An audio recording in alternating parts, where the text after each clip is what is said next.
Hi, my name is Carol Eclar, and this is peritoneal dialysis care plan video assignment. Learning outcomes. At the end of the video, the learner will be able to demonstrate an understanding about the different type of peritoneal dialysis catheters, improve recognition of the significance of straight dual cuff tank-off catheter, describe the material used in straight dual cuff tank-off catheter, address the advantages and disadvantages of straight dual cuff tank-off catheter, discuss the considerations in placing peritoneal dialysis catheter perioperatively, and demonstrate the long-term care and maintain the exit site to prevent episodes of peritonitis. An introduction. Before initiating peritoneal dialysis, a comprehensive assessment involving multiple healthcare professionals, including nephrologists, surgeons, and dialysis nurses, is typically conducted. This collaborative approach ensures that the patient receives the most appropriate and individualized care for their specific needs and circumstances. Patients' overall health and medical condition should be evaluated. Peritoneal dialysis is an option for patients with end-stage renal disease who are medically stable and without contraindications. Also, consider patients' history of infections such as peritonitis, as recurrent infections may impact the suitability of peritoneal dialysis. To promote participation of the patient, the preferred site should be discussed with him or her. Factors to consider is the patient's lifestyle, work, and habits. Different types of peritoneal dialysis catheters: straight tank-off catheter, cold tank-off, Toronto Western Hospital catheter, straight swan neck, and cold swan neck, Missouri. So in this video, I will focus on straight dual cuff tank-off catheter. Material use. The standard PD catheter is still made of silicone rubber and provided with up to 2 polyester cuffs. The biocompatibility of silicone rubber is satisfactory because it is atraumatic to the surrounding tissues, soft, flexible through a wide range of temperatures, and not clinically harmful. Dacron cuffs. These are either 1 or 2 in number and are made of polyester fiber.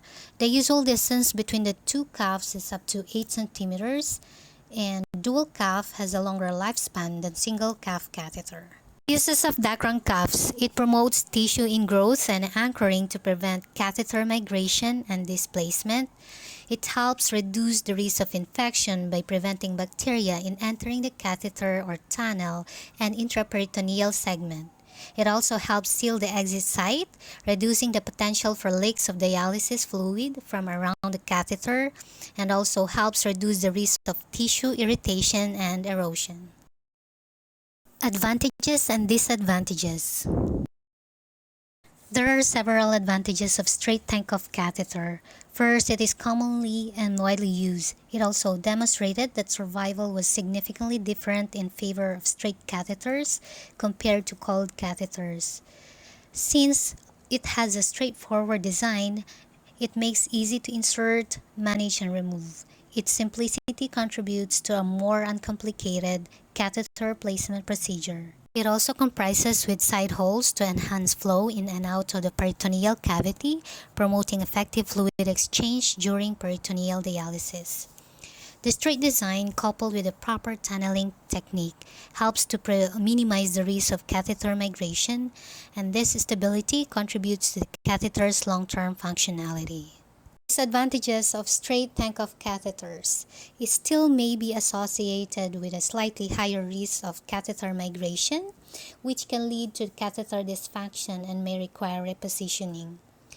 Straight catheters also may not provide the same level of protection as coiled catheters. And coiled catheter has been considered as more likely to remain within the pelvis, which has a better flow and less inflow pain than a straight catheter.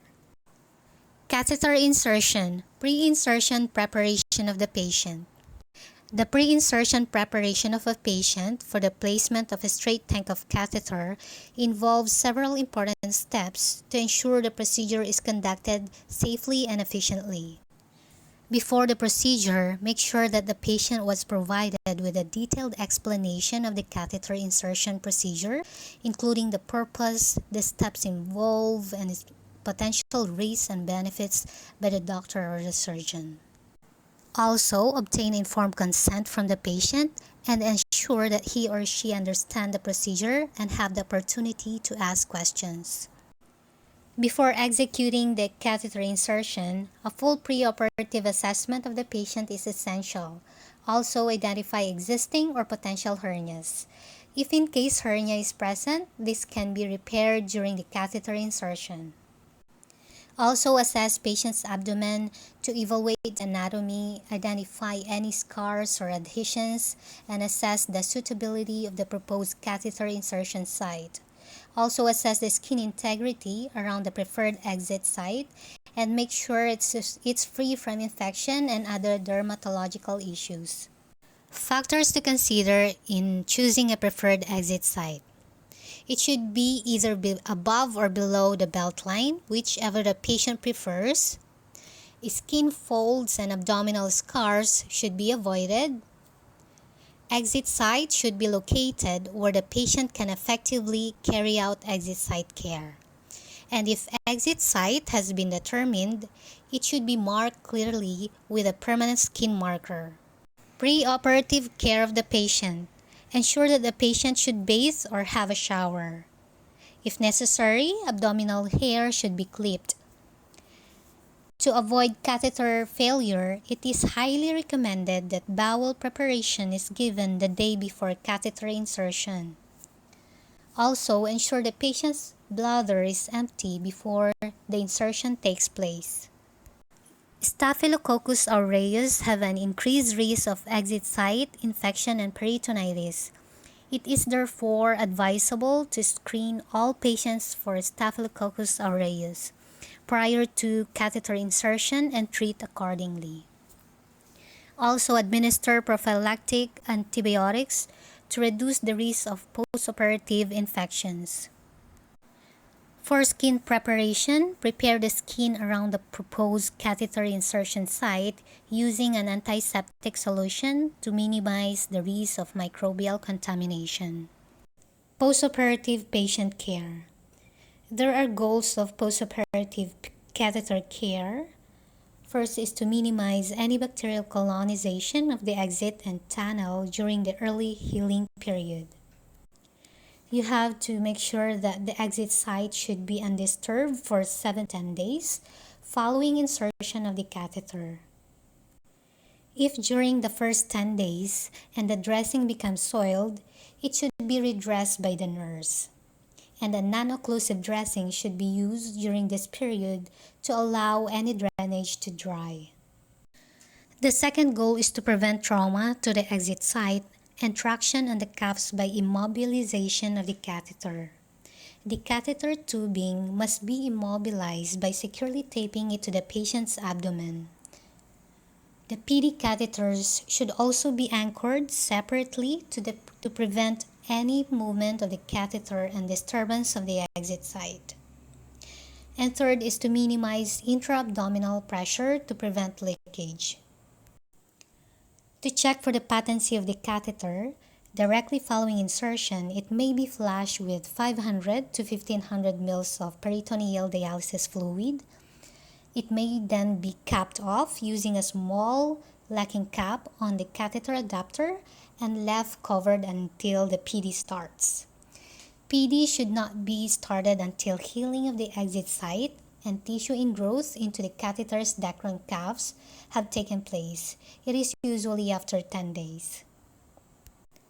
And if dialysis is necessary before this time, automated peritoneal dialysis would be the preferred method. Long-term care of the exit site.